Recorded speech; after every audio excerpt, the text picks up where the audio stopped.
ചായ. ഡിസ്റ്റർബ് ചെയ്യരുത്. കമ്പനിയുടെ പുതിയ ആയുർവേദ ഉൽപ്പന്നമായ പാഷാണഭൂഷണ കസ്തൂരിയുടെ മാർക്കറ്റിംഗിനെ കുറിച്ച് ഞാൻ ഗഹനമായി പഠിച്ചുകൊണ്ടിരിക്കുകയാണ്. പാഷാണഭൂഷണോ? ആ, ചിലന്തി, തേൾ, പഴുതാര എന്നീ ജന്തുക്കൾ കടിച്ച് വിഷം ഉള്ളിൽ ചെന്നു എന്ന് സംശയിക്കുന്നുണ്ടോ? ഉണ്ടെങ്കിൽ 1 ഗ്ലാസ് ചൂടുവെള്ളത്തിൽ 1 ടേബിൾ സ്പൂൺ പാഷാണഭൂഷണ കസ്തൂരി കലക്കി കുടിക്കുക. ശുഭം. ഞാനിപ്പോ തിരക്കിലാണ്. തിരക്കിനിടയിൽ കത്ത് പോസ്റ്റ് ചെയ്യാൻ മറക്കണ്ട. കത്തോ? ആർക്കടി കത്ത്? എടി ആർക്കാന്ന്? എന്തിനാ ചൂടാവുന്നേ? രഹസ്യമായ കത്താണെങ്കിൽ ആരെങ്കിലും സ്വന്തം ഭർത്താവിന്റെ കയ്യിൽ കൊടുക്കോ? അപ്പൊ നീ രഹസ്യമായി കത്ത് എഴുതാറുണ്ടല്ലേ? എഴുതിയിരുന്നു, കല്യാണത്തിന് മുൻപ്.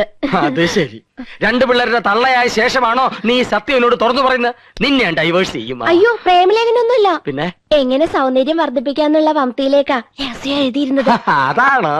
ഇനി എന്നെ ഡ്രൈവാഷ് ചെയ്യോ? അയ്യോ ഇല്ല ഇന്ദു, ഇന്ദു മതി, ഇംഗ്ലീഷും മതി. താങ്ക്സ്.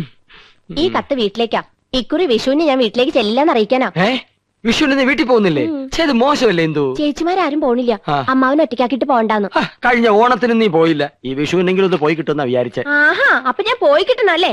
മനസ്സിലിരിപ്പൊക്കെ ഞാൻ അറിയുന്നുണ്ട്. ഒരു റെപ്രസെന്റേറ്റീവ് അല്ല ഇന്ദു, റെപ്രസെന്റേറ്റീവ്. രണ്ടും ഒന്ന് തന്നെയാ.